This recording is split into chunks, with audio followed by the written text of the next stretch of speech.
Some brands offer you low finance, or cashback, or servicing. Renault don't do ors. We do ands. The Renault Kadjar with 1.91% APR and €1,000 cashback and 3-year servicing, saving you thousands. Renault, the brand with the and. Visit your local Renault dealer. Finance is made under a hire purchase agreement. Terms and conditions apply. Deposit required subject to lending criteria. See Renault.ie. No risk it, no biscuit.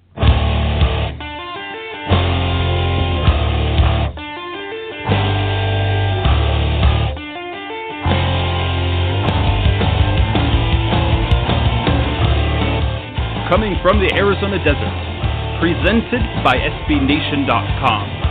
For Arizona Cardinals fans, by Arizona Cardinals fans, with outsider and insider's perspective, this is Revenge of the Birds.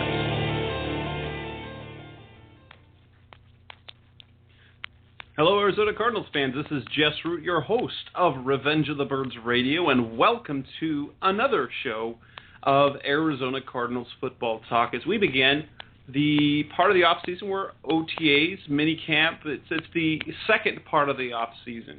We've had free agency come and go. We've seen the NFL draft come and go.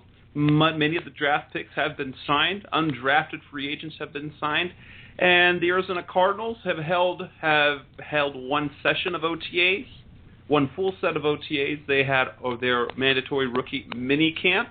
And they are now in the middle of, they have one more practice on Thursday for their second set of organized team activities. Thank you, those of you who are listening live to Revenge of the Birds Radio. Thank you for listening live. And for those of you who are listening via the download, I thank you for making it a part of your day, for taking the time to listen to us. You can reach, of course, if you're listening live, you're right here on blogtalkradio.com. You can download the show. If you are listening to it via download and you have not yet subscribed, you may do so by subscribing to the podcast on iTunes or on blogtalkradio.com, right there on the site. Or you can also use the Android app Stitcher Radio, where our show is also found. Today we've got a show all set for you, and we're going to be talking about just about the things that we're going to be dealing with recently. We've got some talk about the Arizona Cardinals and their organized team activities, the positional battles going on, and a few other things that we're going to talk about. We're going to have Seth Cox joining us, as he will join us on the line soon. But let's quickly run down what we've done so far. What the Arizona Cardinals have done recently. The biggest news is that, well, first up, perhaps the biggest splash, if you want to say it, it wasn't something they did to sign somebody. However, the Arizona Cardinals did cut ties with 2011 second-round draft pick running back Ryan Williams, who had a tough go of it when it came to injuries, and then last year was inactive for all 16 games. Seth and I are going to talk about, was it the move to make? Did he get a fair shake? Do we wish him well, as he's now signed with the Dallas Cowboys? We had obviously OTAs began, and I've had a chance. I was actually was there at practice on Tuesday. I was at the first practice of minicamp last week, and so we'll be able to talk a little bit of what we saw there. The draft picks are all signed except for first-rounder Deone Buchanan. We'll talk a little bit about that as well. And we have also talked about, we also seen some roster moves. The Cardinals, who signed several, I believe it was 15 undrafted rookies, have also already made some changes to the roster, as they let 4 of those players go and brought in 4 tryout players, one of which, a couple of who have played the league before, another guy, Kevin Ogier. Those of you who are local fans here of Arizona State will also know of Kevin Ogier, the former walk-on to the Sun Devils, who made his way onto the team, fought his way to a scholarship, is actually more famously known for the locker room fight with teammate Vontaze Burfict, who is now a very, very good NFL pro player. And he made himself turned into a quality player, not a standout by any means, but he made the team after a tryout last week with the rookie camp. And we'll follow that story a little bit further. Again, those guys that were signed to those tryout contracts, generally speaking, are going to be guys that are simply going to be camp bodies, and we won't hear much of them again other than the cool stories that they are until training camp when they start whittling down the roster. Likely the best set what we can do if we're going to hear is that they might make the training camp or the practice squad roster. We're going to bring on Seth, who has been waiting on the line. Seth, thank you for joining us tonight. It's good to have you. How are you doing tonight, buddy? Good, Jess. How are you? Doing fine. Finally got some actual football activities instead of just rampant speculation. Still mostly rampant speculation, but at least a little bit of football. Although Bruce Arians, he calls it soccer since they're just playing in shorts rather than in pads. So what's going on with you regarding football? What are you seeing? What's been your reaction to things that have been going on? It's just been a lot of wait and see, a lot of, I guess, talk about, how great the Cardinals are going to be this year, or, how underappreciated certain players of the Cardinals are, or how easy it's going to be to make up for the losses that they had in the offseason. So it's been interesting and highly speculative, as you said, and now it's we get a little bit of on the field stuff, but nothing too great, and we'll just wait until training camp starts to see what really happens. We're going to add another topic. I forgot to toss it in there. It's kind of like the biggest one that was going on is that dealing with Patrick Peterson, the whole Patrick Peterson and Richard Sherman Twitter beef per se. Who's right? Who's wrong? Are they both right? Are they both wrong? Is someone overrated? Is someone underrated? We'll get to that in a bit.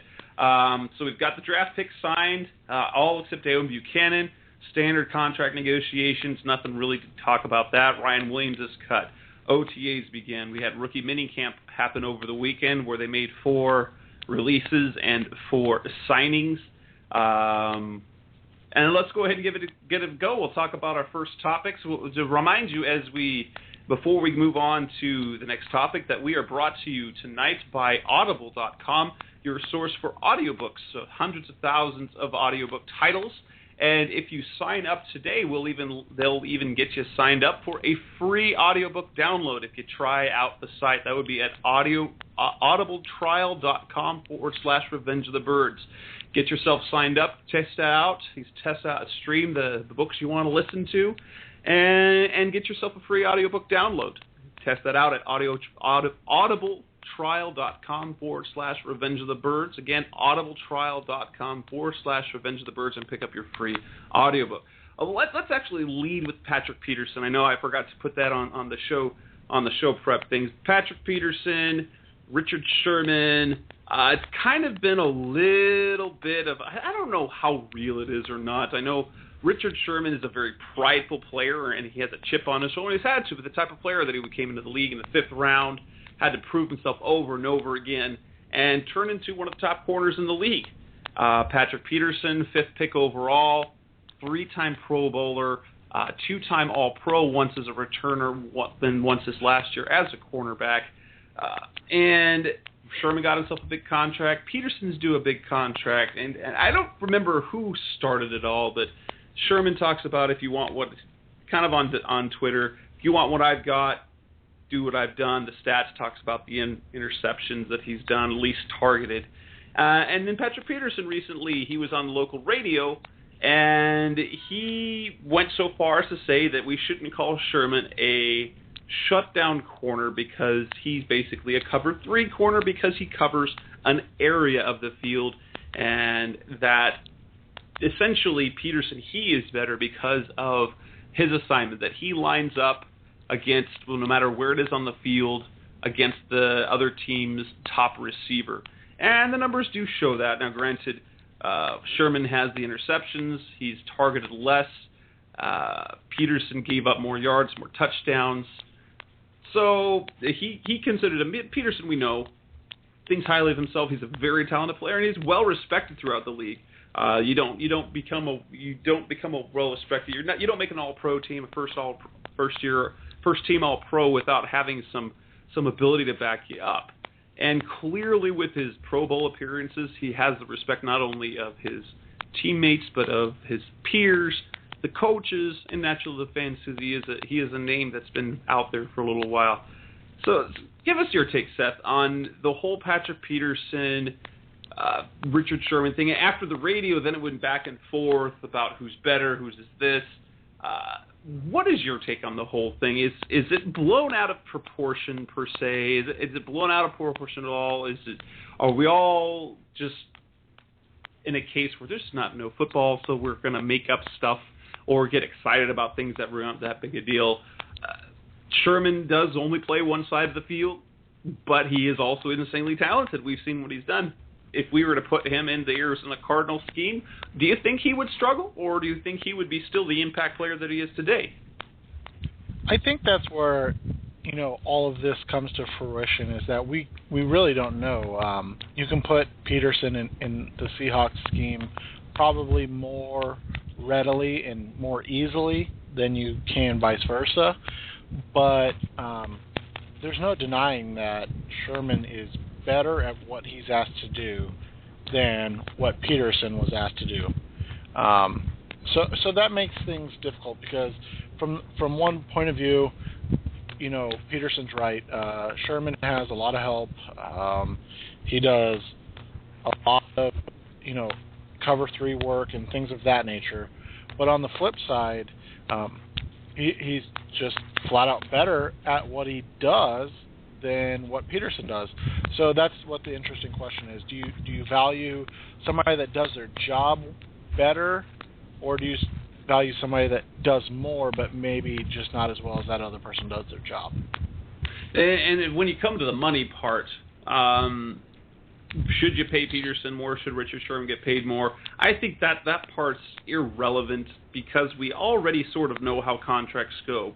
One guy gets one contract, and a player of equal or even lesser or better is going to get a bigger contract. That's how they go. That's how Antrell Roll ended up being the highest paid safety for a while. He's not the best safety out there, and he wasn't the best safety out at the time. He just happened to hit the market at that particular time. Sherman got paid big money. Peterson is younger and has a higher ceiling. Perhaps has not reached that, is not at that level as Sherman was, but he's going to get paid more money. Now, who's better? I don't know I don't think it's fair to say that Richard Sherman would get exposed if he were to play in the Cardinal system, because so far what we've seen from Sherman is he's really good, and really good players tend to stand out in whatever scheme they're in. Now, naturally, you do scheme for the skills of your players, but I mean, look at it. Patrick Peterson has had his struggles. He plays really well on the outside, and he struggles when that top receiver is inside. The numbers show it. He does have some consistency issues. Sometimes he's dead on, and other times he's going to give up some completions now and then. So I don't know if it's fair either way to say one is better than the other. Sherman's he's got the numbers to back it. He's got the interceptions. He's not targeted often, and he's made big plays at big moments, as if we can look to the NFC Championship game when he breaks up that final pass to give the Seahawks the victory over the 49ers there late in the game. And so he's made big-time plays and big-time moments, and undeniably, yes, you can offensively scheme away from him a lot easier than you can Peterson, because you can just avoid throwing that way. And, against Peterson, if you're an offense and you want to get to your best receiver, you're going to throw it. You're going to target Peterson, and that's just what you're going to have to do. Does Peterson have room to improve it? Absolutely. I think he has not yet reached his potential. I don't think he's the best corner in the league. However, I don't know if there's anyone else. If I'm building a team, I don't know if there's anyone else I would pick over him based on his skill set. And based on Todd Bowles, because they schemed it the way they did, he basically lines up against the number one of the other team, shows how much trust his defensive coordinator has in him specifically, that he doesn't feel he needs to give him a lot of help. And that in essence also goes to how good Peterson is. If you were to pick, though, one or the other, if you were to pick a cornerback to start on your defense, would you take Peterson first, or would you take Sherman first? Probably Peterson, just because I know how bad the bat is, and I know, like you said earlier, I can scheme where I can leave him on an island, and there are times when Kendall Wright is going to take him to school, but there's times where he's going to go head-to-head with guys and lock them down and allow you to do a lot of different things defensively. So, like I said, Sherman is better at what he does, and he's successful at what he does, but Peterson offers you more, and he's done it, so I think that makes him, kind of the type you want to build around more in my eyes. Oh, and what's interesting is coming up this next year, I don't even consider the other things Peterson, the whole punt return, the whole offensive scheme, because outside of his rookie year, he's really done nothing in the return game. Almost absolutely nothing in terms of impact in the return game. And then offensively last year, there was no impact at all, other than, maybe give the defenses a little scare. He's more of a decoy, and they tried to get him the ball in space. Just didn't work out real well. So I'm going to discount that, and I'm actually glad that the Cardinals are kind of turning away from Peterson and doing these other things, because he's looked bad back there at punt returns, to be honest. The last couple of seasons, it was like something changed in his mind.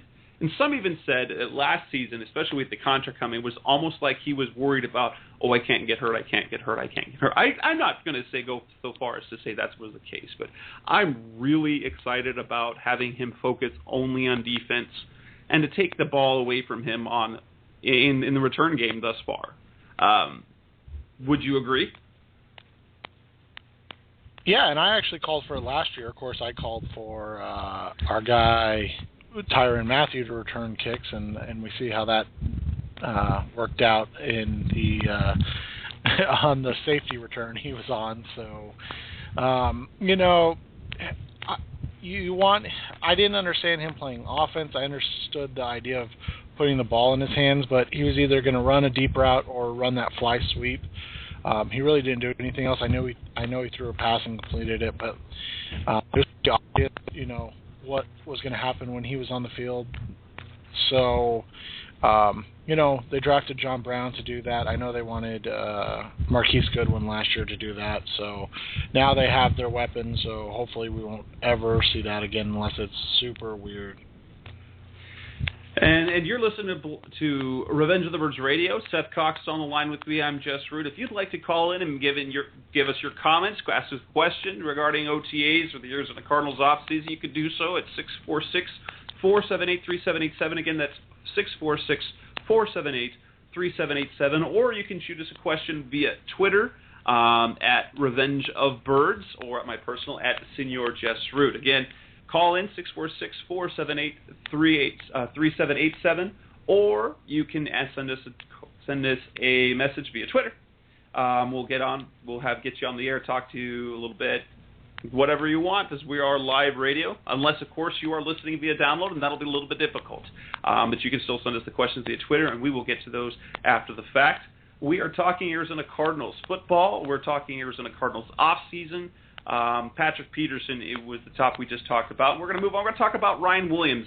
It's an interesting story. Ryan Williams has been the case over the last 3 seasons, as he was a guy that was super easy to fall in love with. And I'll tell you personally, he's a kid I rooted for. There was something about him that you just knew, hey, he's got something special. There was that it.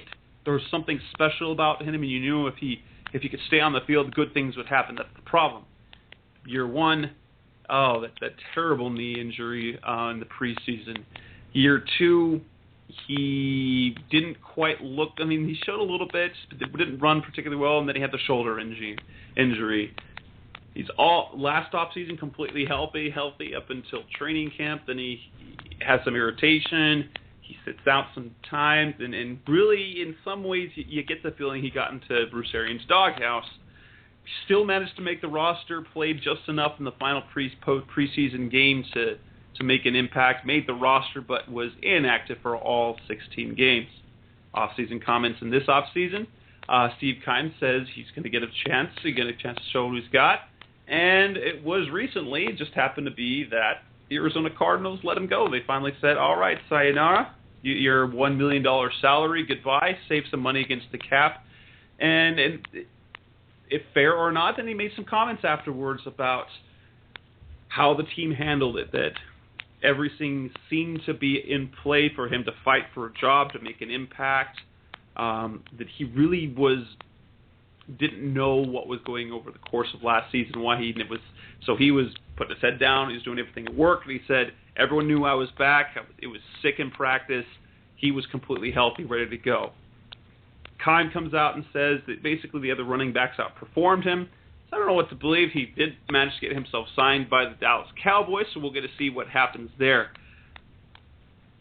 What are your feelings? Personally, it's one of those almost like the Matt Leinart situation a few years ago, when kind of the job's taken away from him, and many feel that he never got a fair shake after that Derek Anderson got the job. Leinart wasn't around to then prove himself and get himself another chance on the field in the regular season, see if he could do it. Same thing with Ryan Williams. There are enough Ryan Williams fans out there to wonder, my goodness, there was something about, could he really have been worse than the guys that we had out there? And I really feel like he didn't get a fair shake. What's your take on the whole Ryan Williams thing? I always wondered why he didn't get a shot. And the reality just is he wasn't an Arians guy. And I think eventually Keim just had to realize that it's kind of burning a hole in the roster just to leave that guy on the roster and allow him to continue to play, or not play, but, continue to be out there and not play. So why don't we just cut bait and let Bruce have the guy on his roster he wants? It's probably not the biggest battle that Keim needed to take a stand on, so it made sense to me, at least, just to cut bait and let it go. I don't like it from the sense that I'm not a huge fan of their running back depth chart. I don't know how you feel about it. We haven't talked about it, but Dwyer's just a guy to me. Stephon Taylor, I like him as what he is, kind of a guy that can pass pro and is okay on short yardage plays, good hands out of the backfield, but not necessarily a guy you want carrying the load. And then Andre Ellington, who I really like, and we'll get into some comments Bruce Arians made later on him, but is he a guy that you can give 20 touches a game to? So I guess we'll have to figure that out and see what happens. So, well, getting back to at least the Bruce Arians part. Now, clearly, Arians was not enamored with Williams for whatever reason, whether it was the durability. I know that there's one thing that Arians stresses above all else for his running back, that they've got to be able to pick up blitz. They've got to be decent pass blockers. And I know that is one thing that Ryan Williams was not particularly profoundly good at. There were times during training camp last year when I saw him in the blitz pickup drills that he just get blown up. Now, granted, when you have Ryan Williams going up against one of the cases I remember was Matt Shaughnessy. Matt Shaughnessy's a really big dude, but he got blown up. He was completely blown up by Shaughnessy. And I know that's something he was not his forte, and that in part could have been I don't know, but he clearly was an Arians guy. I wish we could have seen him healthy. That's the type of player I understand why they did it. I sort of agree, because if he doesn't fit with what Arians wants to do with running back, it doesn't make any sense to keep him. But nonetheless, I lament not getting to see Ryan Williams play well, because there was that part where you think there's something special about this kid. I mean, from even that very first training camp as a rookie before we got injured, and other local writers noted it, is the reaction of his teammates, his brand new teammates, mind you, when he got hurt there was an impact that he made in the locker room, or at least among his teammates immediately. There was something very likable about him. And now the comments afterward are quite interesting. Now, personally, as a fan, as a media guy, you love when a guy speaks up. You love it when a guy says stuff. The whole comments about how he's been on the record before saying in 2012 that he was rushed back early. And I can understand in some ways why the team did that. They were in a situation when they already had Beanie out with knee injury recovering, so they're bringing him back slowly. So they really had the pressure on for Ryan Williams to be ready. And he said his trainers knew it, the doctors knew it, but he was trying to be a good teammate, a good player, and pushed himself back, and he admitted he was running scared. Then the communication afterwards, he talked to, I think it was Josh Weinfuss from ESPN, and spoke with his, says, last year he didn't understand the move, why he didn't ever, even when Rashard Mendenhall was out, why he wouldn't get a shot, why he wasn't active. He really struggled with that, as he didn't understand. The excuse is always he couldn't play special teams, but he's like, why can't I play? It's special teams. It's the effort part of the game, and if I can give an effort, I can do that. And then to go when he's going in for treatment, he says they're planning he's going to get a shot, and then the very next day, hey, I'm cut. What do you think about those comments? Is that something you like to hear? Should he have said it? Should he not have said it? I personally like when they say that. I know it may hurt him in the views in the eyes of some fans. I don't think it necessarily burns bridges for teams, because he was being candid, and it depends on the way he said it. What did you think about the comments that he said before, and in particular after he parted from the team? I thought they were fair. I know Bruce, Coach Arians has a history of some double talk, so that's, it's fair that he would, defend himself and defend what was going on from his end against, Coach Arians, who probably, likely said some things that were true, for, lack of better words. He probably made a promise to Ryan, or told Ryan something different, and then, came out and said something different to the media. And I think that's the only time Ryan can really answer questions, because he could never say anything while he was the roster. And, on Revenge of the Birds, a lot of guys gave him crap, about saying something as he was leaving, and I'm glad he's going to the Cowboys where he can fail and blah, blah, blah, things of that nature. But in reality, when else is he going to say anything, negatively about what's going on in his situation? He can't say anything while he's on the roster. So if anything, you have to praise him and say that was big of him, that he never made himself bigger than the team. He never took his issue up with Bruce Arians public. And obviously we're speculating, but it just seemed like this was an Arians versus Ryan Williams thing, and Williams did not, as you said, adore himself to Coach Arians, and so that's, kind of what. And, I understand why he was frustrated. This is a kid who all last season was waiting patiently, and by all reports was working his tail off in practice, doing everything he was supposed to do, kept his head down, waiting his turn, and then understanding he was going to get a shot, doesn't get a shot. So I can understand that frustration quite a bit. And I'm glad he said it. I mean, it kind of clears things up. It does kind of alleviate, because the players can't really say anything while they're on the roster, because if they do, they end up doing what Matt Leinart did. I mean, that's one of those cases where you can't have him on the team when he's holding a press conference behind his coach at the tree at the practice facility.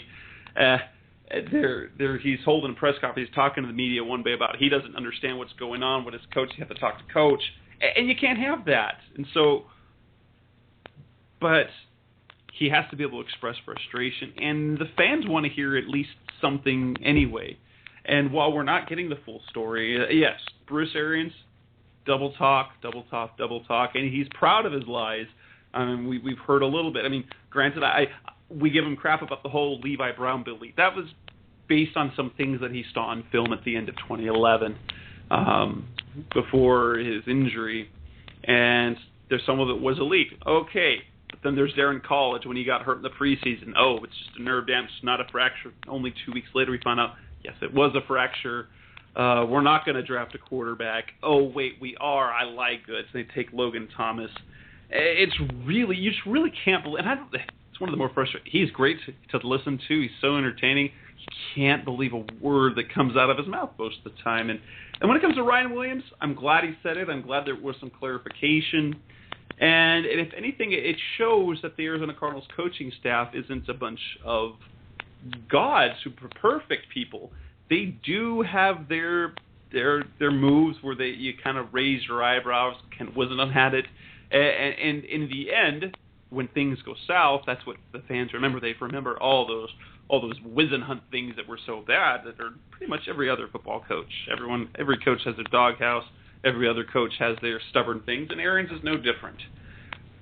So we talk Ryan Williams, talk Patrick Peterson. Again, this is Revenge of the Birds Radio. You've got Seth Cox on the line with myself, Jess Root. If you've got a call, 646-478-3787, you can give us a call live if you're listening live right now, and give us your thoughts. You can ask us a question.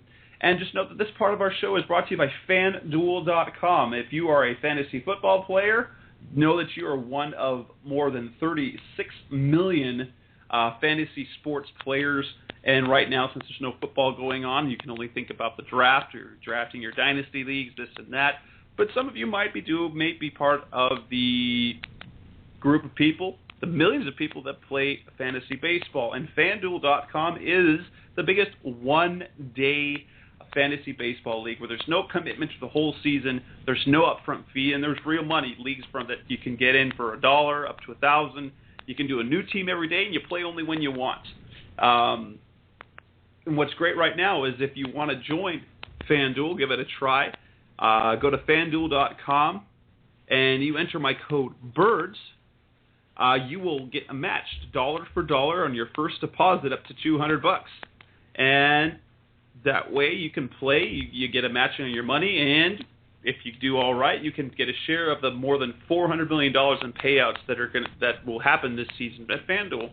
So again, use my code BIRDS to sign up at FanDuel.com to get that deposit match of up to $200. Again, it's FanDuel.com, FanDuel.com, the leader in one-day fantasy baseball. And as we move on, we're going to talk a little bit about a player that's been a source of frustration, Ryan Williams. He's kind of a source of wonder and frustration. But now we're going to talk about a player that's been talked up almost every single year. Ken Wisenhunt, when they drafted him, was like, oh, he's going to be an impact player. The next year, oh, he's going to be a breakout player. Oh, then Bruce Arians, he's going to be an impact player. He's going to be a breakout fantasy guy. Tight end Rob Housler, who now has been demoted. At least by initial depth charts. Bruce Arians was careful to say that we have no number ones right now. Yeah, everyone is competing for a job. However, at the same time, you can look at who's playing with whom. Rob Housler not playing with the ones, at least for right now. It is John Carlson and Jake Ballard. And Rob Housler is in the next group of guys. And it would be fair to say, now that Troy Nicholas was drafted in the second round out of Notre Dame, that it can be projected that at best Housler is going to be their number 4 tight end. There was some speculation. Again, there's no real rumors, pure speculation that Rob Housler could be one of the, and this is a Chris Wessling article from NFL.com, and it was just talking about who are some likely players to change uniforms this offseason. No real connections. It's not talks. It's not actually on the trading block. Again, so only speculation. And he put the name Rob Housler out there as one of the 5 or 6 players that are most likely to change teams this offseason, simply because he doesn't necessarily match what Bruce Arians wants to do with his tight end. He doesn't block well enough, and he's really kind of underperformed. And then with the drafting of Nicholas and the players they have in their roster, it might make sense to move him for the team that can use his skill set, where he's speedy, he can catch the ball, he's been rather inconsistent about it, like the Giants, Falcons. The Giants with the top name because they're kind of looking for that same type of player. Does Rob Housler, in your mind, have any trade value at all? If so, what do you think the Cardinals would get for him? And should they trade him? He has value because when you look at the depth chart, you have two guys that are walking injured reserve in Ballard and Carlson, and you have a rookie. So his value is that at least he knows the offense. He improved as a blocker in 2013, and I mean that's really it. But it's still better than the alternative, which is probably just a guy off the street at this point. So, that's the first thing. Second thing is his value on the market has to be like zero, because again, when you look at the Cardinals' tight end room, they have good names, but they're all injury-prone guys that haven't been healthy in years, outside of Troy Nicholas, and he's a rookie. So you're basically saying, we can go with a rookie and whoever else is on the roster, Darren Fells or Andre Hardy as, our number 4 and 5 tight ends. They usually keep 4, if I remember correct. Is that correct, Jess? 4 is what they ran with last year. They had Housler, and then they had They had Housler, Dre, they had Jefferson early on, and who's that other guy that barely sat on the field? Yeah, I know who you're talking about. I can't remember his name. Dude. Sperry, Corey Sperry. Yeah, Corey Sperry. And then they brought in Ballard and cut Jefferson. Yeah, and so that's the thing is, unless there is a clear upgrade available as the 4th tight end, I don't see any reason to trade him. You could probably get like a 7th round pick, maybe a 6th round conditional if he plays X amount of snaps and plays well. I just don't see any value in trading him at this point. I think he's worth more to the roster, staying on the roster, than not being on the roster right now. And that's just me. And I'd have to agree. I mean, there is definite concern at the front. And now, granted, Jake Ballard, I think, is going to be okay when he turns health. He's now gotten some distance between his knee injury and now. John Carlson is the wild card. He's a guy that's had concussion issue, which is Cardinals already rolled the dice on that once before last year with Ryan Swope and got bit by that snake as he managed to get concussed non-contact drill in practice and never practiced again. He's done. And so while it was basically a risk-free contract, Carlson really isn't a guy you can count on. Now, granted, sure, Troy Nicholas, you have Troy Nicholas and Jake Ballard, great. But after that, you're gonna have Carlson and Nicholas, or Carlson and Ballard, or Nicholas and Ballard as your starters, and the other guys sitting off the bench. Then you're left right now basically at the tight ends. I mean, they've got a couple of undrafted guys, but they brought in Darren Fells, Andre Hardy, which are basketball transplants. They've really not positioned much. Athletically amazing, but in the one practice I saw in rookie camp, both of those guys had issues catching the ball with no defenders around them. So that is build on. They got the physical skills, they got the physical build, they've got the speed, the size to be a good tight end. But they are definite projects. Housler's a better bet than they are. Now, Housler has been wildly inconsistent.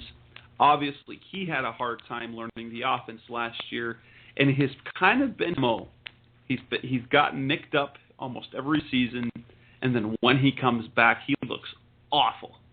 He looks awful for a little bit of time, and then he gets better. But we saw some impact games as well. We saw some impact games as well where he was very good. Even his final game, we remember the drops, we remember the deflections in the end zone, we remember the ball hit in the face mask. He improved as a blocker. I don't think there's any reason why they wouldn't keep him around this time. Now, granted, unless some team got desperate and were to trade. That's really, for a lot of the uncertainty, like you said, that they have at the position, they need someone like Housler. We just can't expect him to be a 1,000-yard guy.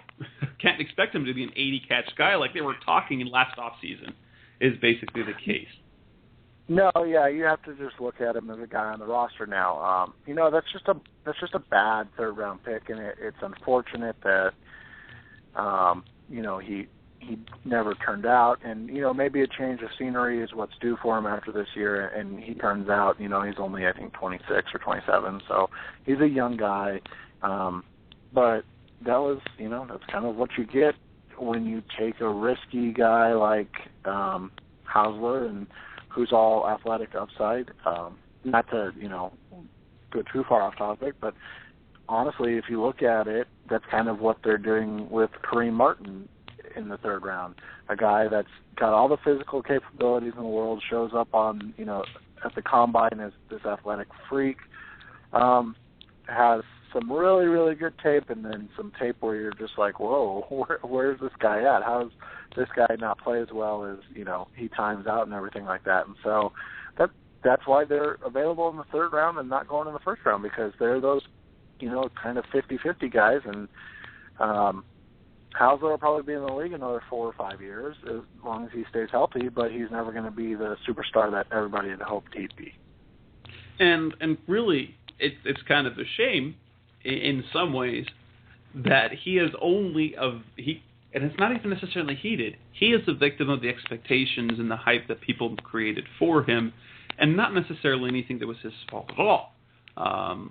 If he ends up playing another 3-4 years in the league, guess what? He's had himself a successful NFL career. Was he a big impact player? No, but he's made some big catches, finally scored a touchdown. But from a third rounder, I mean, you don't necessarily expect a star. So this really kind of been almost a disservice of the coaching staff and the media to say, oh, Housler's looked fantastic, we're expecting this, or Carson Palmer said that he could be an 80-catch-a-year guy. It almost did him a disservice as to the expectations. Otherwise, we'd be looking at a guy as he's third rounder. That's a shame, because, I mean, look, some of the third rounders we've had, but the Cardinals and third rounder Andre Roberts. I mean, no one was putting any type of expectation of what to have from Andre Roberts. Andre Roberts was a nice player, made some nice plays, didn't do some things well. But as another third rounder, guess what? No one's killing Roberts for his play. Fans are killing Rob Housler, but that's because of everything that everyone said in the offseason. Right, and you only get so many Tyrann Mathieu out there that come in as third rounders and make impacts. I mean, Jamel Fleming's not even on the roster anymore. You go back to the Denny era, and you have guys like, you have Eric Green, bust, Darryl Blackstock, bust, Leonard Pope, bust. Oh. I mean, for every Darnell Dockett and Tyrann Mathieu, there's 4 years of guys that I just listed that Buster Davis, some guys that didn't even make it out of camp with. I can't remember if it was Green or Wisenhunt, with Buster Davis, some linebacker, or Cody Brown. Yep, exactly, and that's the thing, is that's what the draft is, and people, like you said, you put unrealistic expectations on a player, and they don't live up to them, and it's just unfortunate. You look at, one of the things is you look at, I think, what Arians does with tight ends, and I think that's where the frustration comes in, because he is very, he loves using the tight ends, so the fact that he never actually did anything with all the opportunities he was afforded by Arians, I think that's where the frustration comes in. But that should also just show you that he's really never going to be more than a bit player, and that's unfortunate. But you wish you could get more out of your third round pick, but Early Doucette's not on a roster. I don't think, at least. Rashad Johnson is basically the tight end version of, or the safety version of Rob Housler. We always expected him to do more, and he was just always, a guy that's on the roster, that he's a good, special teams player, but he's not really that great. So, that's just the reality of the draft and what happens. talk to the next time. We'll have a little bit of fun with this, as this is a classic kind of Bruce Arians thing, kind of a change of heart. That's Andre Ellington, our impact player on offense for 2013, a gem of the draft. I don't know who was a better value, whether it was Tyrann Mathieu or Andre Ellington. Ellington, who the whole free Ellington movement started early last season. Finally, halfway through, he starts getting consistent touches. And even then, Bruce Arians and Steve Keim both said, no, he's not going to be more than a 30 to 35 snap player. Get him the ball 15, 20 times. He's going to be part running back, part receiver. And that's the type of player he's going to be.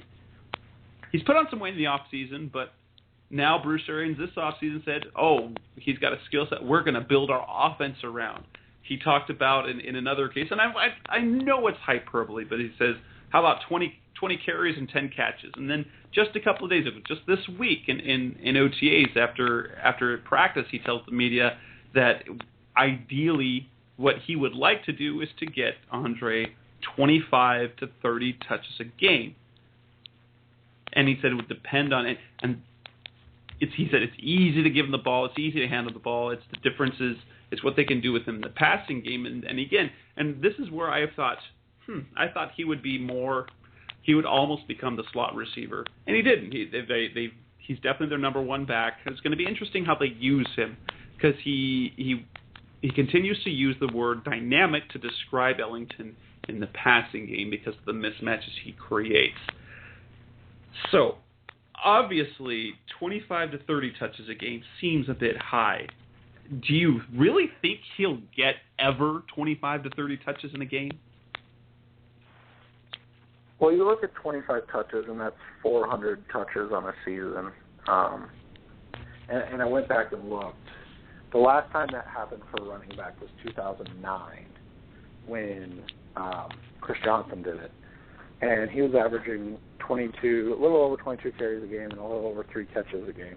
And that's basically what you're saying Andre Ellington's going to get. I mean, you can take 2 away from, the carries and add 2 to the receptions, and that's basically what you're looking at, 20 carries and 5 catches. That was the last time it's happened. So Arians is either going to run him into the ground, which I'm fine with, and I know people, are going to disagree with me on that, but I'm okay with that. Or he's just going to continue to be what he was this year, and that's and get a little more carries. I mean, I think he will get more touches, but he's never. Is anybody going to be a 20 carry back in the NFL anymore? Well, it seems insane. If you look at if he gets 20 carries a game and 5 catches a game, that's 320 carries over the course of a season, and that's 80 receptions. That's just the number that just sounds absurd. I mean, well, goodness, if you can pull that off. Well, you have other mouths to feed. That's the other thing. I mean, you have to get... You got Larry Fitzgerald, you got Michael Floyd, who are receivers. Exactly. And I have no problem with, using your strengths, and there's nothing wrong with that, but they're not...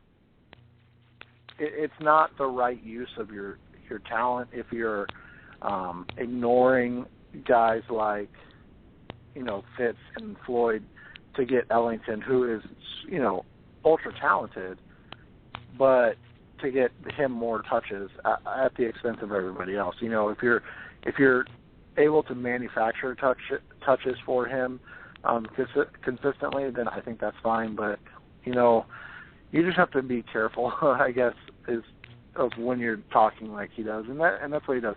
I think last year, and even like a 2010, Jamal Charles is kind of what you really want from Andre Ellington. Between 230, 250 touches, or carries, and 50 to 60 receptions, and I think that's where you really want to be with him. and that'll set up your offense to do things in the passing game as well, because it'll give you a consistent threat in the running game.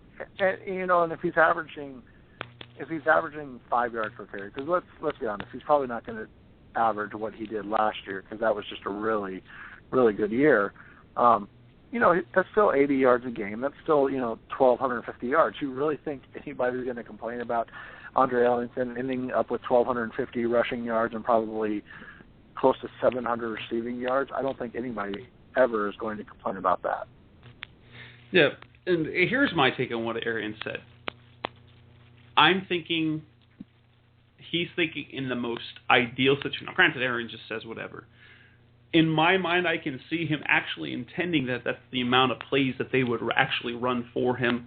I can't see him getting on rare occasion more than 20 carries in a game. That's just not especially with the other guys they have in the running back room and the type of runners they are.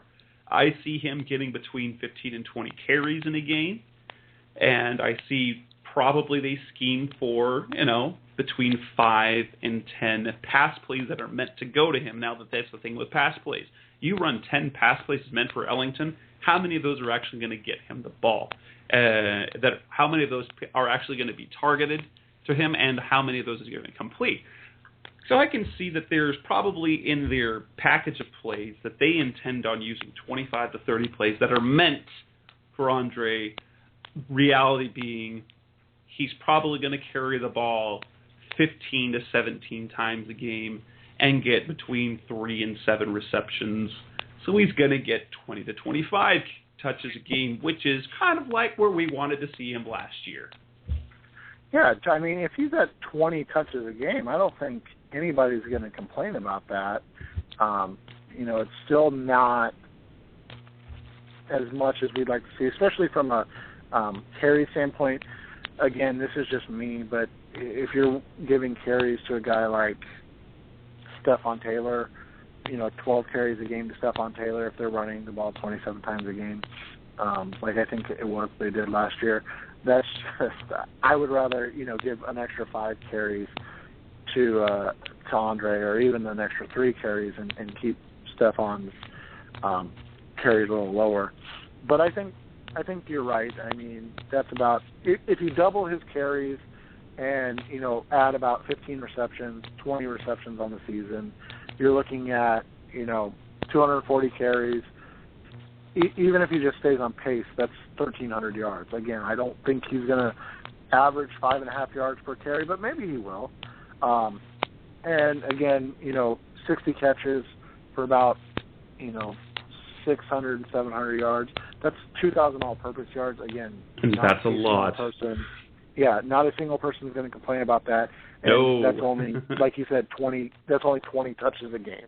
So I think that's where he needs to be in the touch department, and then obviously we'll guess from there. But if you look at Jamal Charles, I think that's the prototype that Arians should follow. That I don't think he will, and I'm not saying that at all, but I think that's how he should look at it, because you look at what Jamal has done, twice in his career as an all-pro running back, and he's about the same size, same type of speed, same type of runner as Andre, and I think that's what he can do. If we look at it, I always said, and apparently I'm going to be proven a little bit wrong, because I thought all along this offseason that Andre Ellington we're going to see second half use this year. And it turns out that it doesn't look that way, because Arians come out and say Andre is the clear number one. So there's no Rashard Mendenhall who will be the main carrier. However, we look at how will that running game look between Jonathan Dwyer and Stephon Taylor, or whoever they might have behind them. I still think that he's going to be probably a 50-50 split between, at the most, it'll probably be 50-50. When the Cardinals did really well last year offensively, they were getting about 30 carries a game, about 30 carries. Ellington gets 15 of those, and you split those other 15 between Dwyer and Stephon, or maybe somebody else. And those guys can do some of that inside running.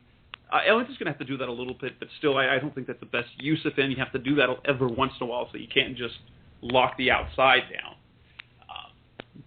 I think it's going to be, it'll be, I think, just a little bit more than last year. We move on to the next part, dealing with the offensive line. Bruce Arians said, well, granted, left side's pretty much set. You've got Jared Veldheer, you've got Jonathan Cooper, you've got Lyle Sendline there taking care of that. On the right side of the offensive line, both at right guard and right tackle, there are definite position battles. So far in OTAs, they had they will have had 6 practices. Each guy will have had 3 days running with the ones, with the same amount of reps. So Oral Watford will have 3 days. Paul Van has had 3 days at right guard. At right tackle, it's Bradley Sowell and Bobby Massey. And interestingly enough, the guy that, and you will be relieved here, who really has not gotten any talk at all as to reps with the firsts, is Ted Larson. Even though his contract's a little bit more than we thought it probably should be, you think that he might be more of a guy to battle for right guard. He hasn't been in the mix so far. Paul Faneca and Earl Watford. Now that might have been changing, so they decide to go a different direction.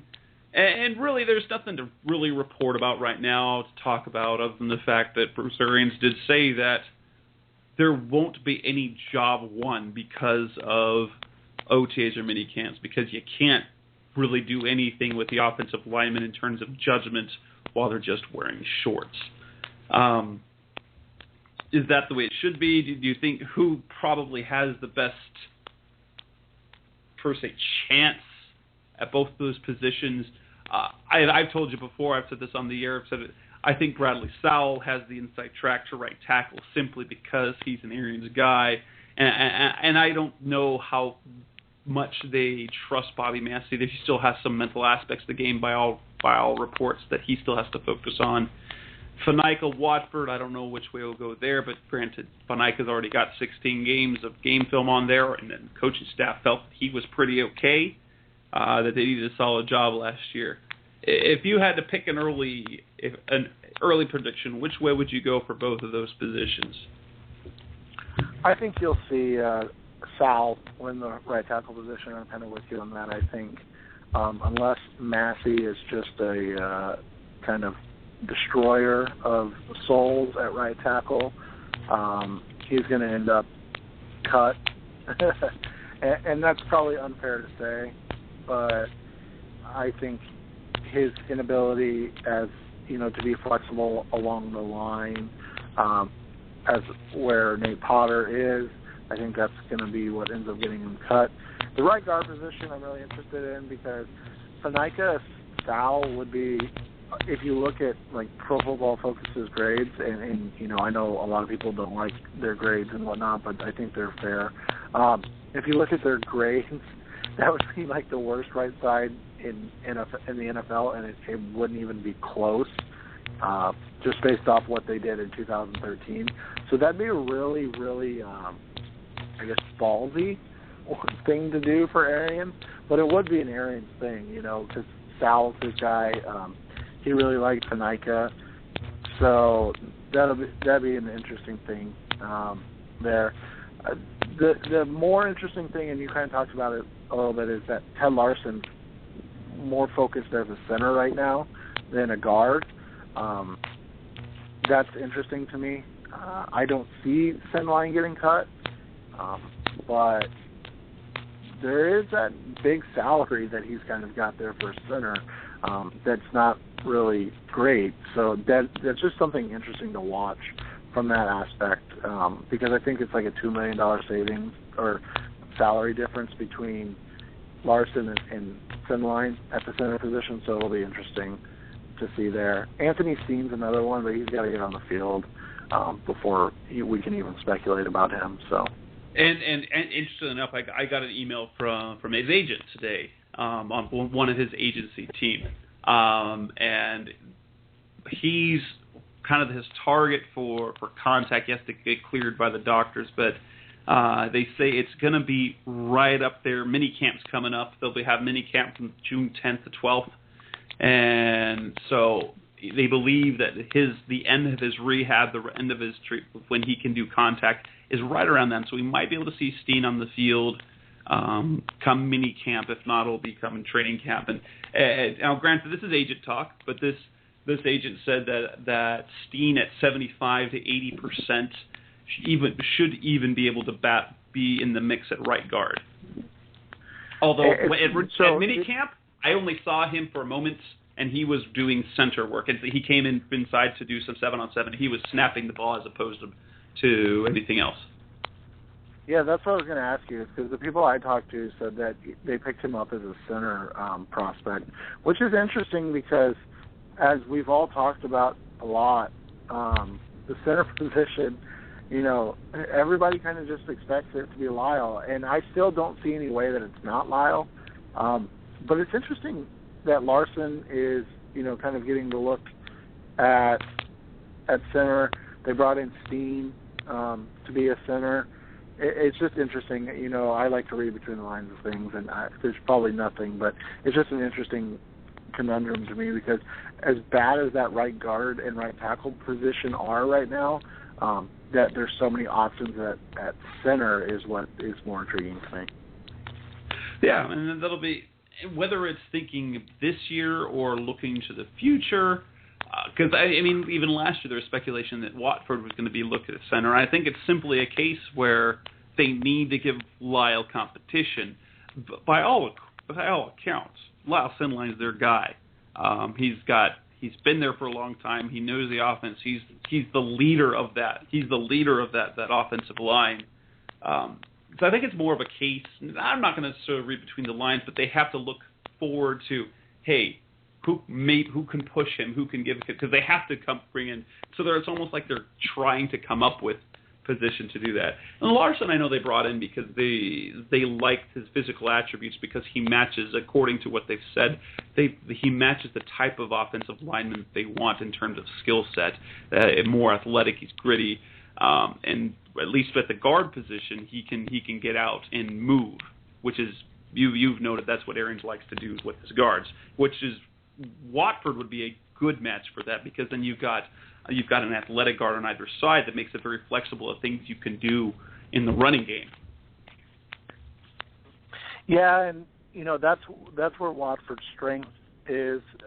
It'll be interesting to see what they end up doing with that because, like you said, he's kind of what their ideal is at that position, but it doesn't seem like he's the guy at this point. But again, as Arian said, it's not going to be decided right now. The other thing is, and I was just thinking about this as you were talking about it, that center guard position could be, in case they do keep Massey and then cut Potter, because then that, a guy like Steen or Larson that can play center and guard are both able to, back up and be one of the 7 offensive linemen dressed on game days.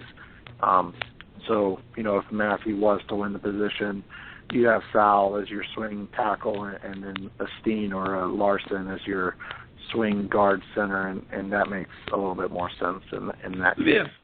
And then while I've said about Massey that I think the only way he makes the roster is if he wins the starting job, thinking about it doesn't necessarily so, because if they decide to keep, even if Massey, if they go with Sal as the right tackle, as the starter, because he can play both tackle, he can play guard, he can play left tackle, but he can play it. We won't talk about how well he can play, but he can fill in. So because your starter has that flexibility, it would allow you to have a guy behind him that isn't necessarily flexible. So if Veldy or anything happened to him, you wouldn't bring in Massey in his place. You'd put Sal over there, and then you'd bring in Massey at that position. So there is a scenario in which I don't think that'll end up being the case. Potter's kind of just there anymore, but I can see where even if Sal won the starting job, that Massey could be the reserve because Sal's already flexible in terms of position.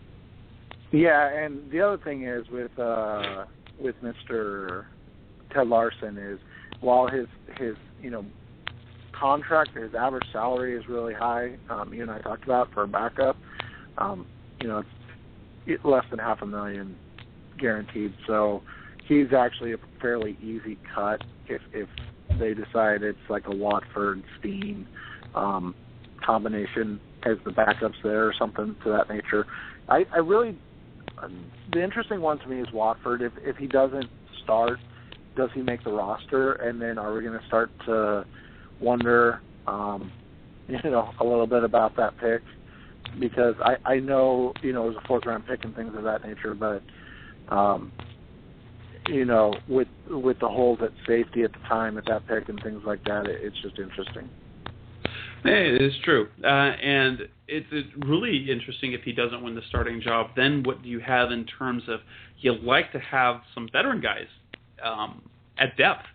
And you're looking at, granted, Potter's entering his fourth year and Massey's entering their fourth year. I wouldn't consider them seasoned guys that you'd have as backup. Larson would be a guy you'd keep back there. He's been around the league for a little while.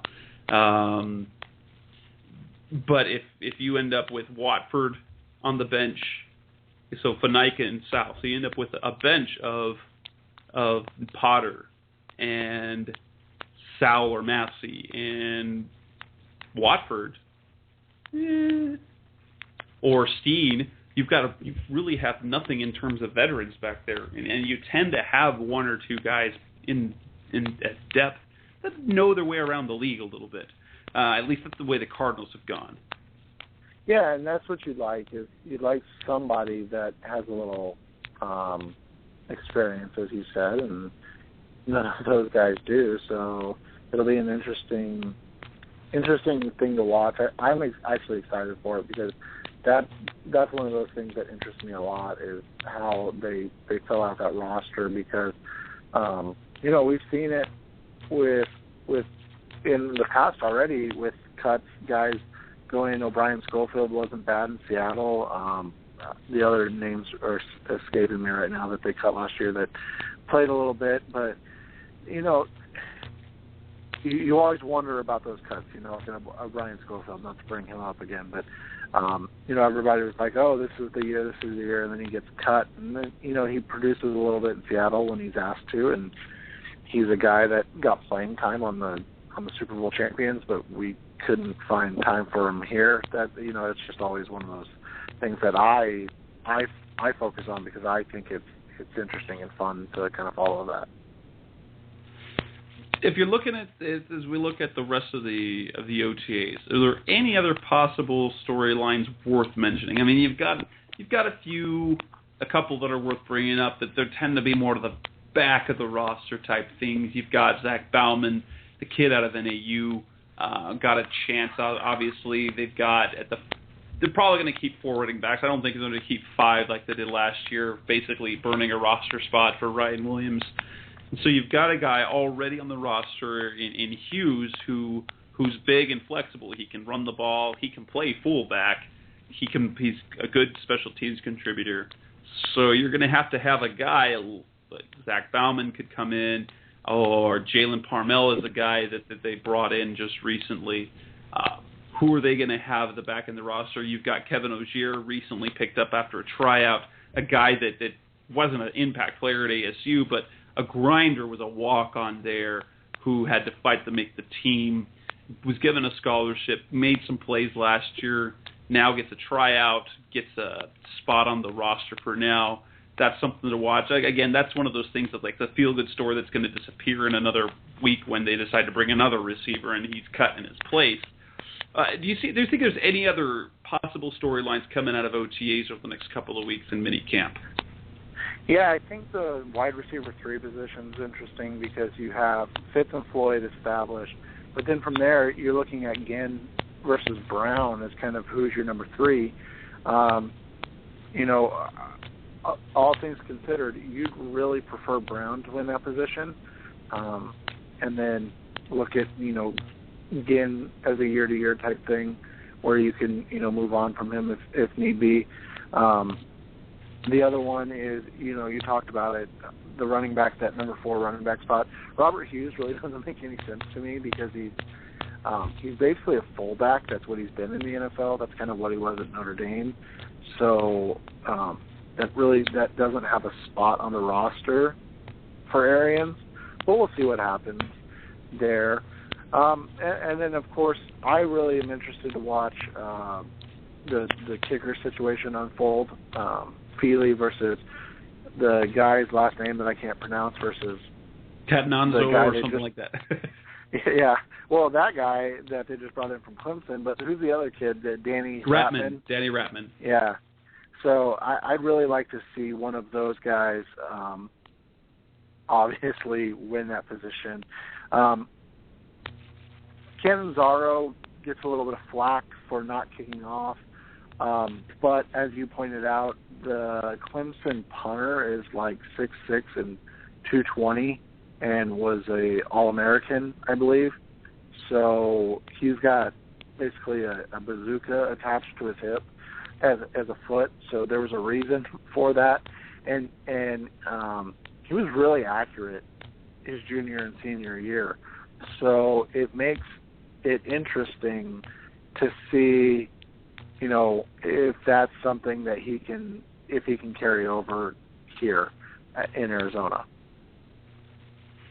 Good. And then, of course, the biggest one is kind of that number 3 quarterback spot. What does Logan Thomas do? So, what kind of progress does he make? Those are definitely things to watch over the next couple of weeks. And especially when we hit training camp. We don't have any news as to training camp, and I believe there was one chance that originally the Arizona Cardinals were set to have their Fan Fest, as they did last year, as the first practice of training camp in June. There hasn't been any announcement made to change anything officially, but Darren Urban, who reports for azcardinals.com, did say that their Fan Fest has been moved to training camp, so it does not appear that they will have that open workout for mini camp in a couple of weeks. We just finished up we've done the show. We've talked about a whole bunch of things. Again, if you guys are listening via the podcast, thank you. You can subscribe to us on iTunes or Stitcher Radio. We will be back again. I'm not sure if we'll do it next week or the week after, as we have more off-season things that we can talk about. We've talked Ryan Williams, we've talked Patrick Peterson, Andre Ellington, Rob Housler, offensive line. If you have anything you'd like to hear from our next show, make sure you send us an email, send us a tweet, get on RevengeOfTheBirds.com, let us know what you're looking for. That's Seth Cox. I'm Jess Root. Thanks for coming on as always, Seth. I appreciate it. Oh, no problem, Jess. Thanks for having me, and I look forward to doing this again. All righty. And listeners, thank you for taking the time to listen to the show. This is Jess Root. That's Seth Cox. Thank you very much. You guys have a wonderful day, wonderful rest of your day, and we're out. You've been listening to Revenge of the Birds. Keep the conversation going by visiting RevengeOfTheBirds.com. Follow us on Twitter at RevengeOfBirds. You can also find us on iTunes at Facebook.com/RevengeOfTheBirds.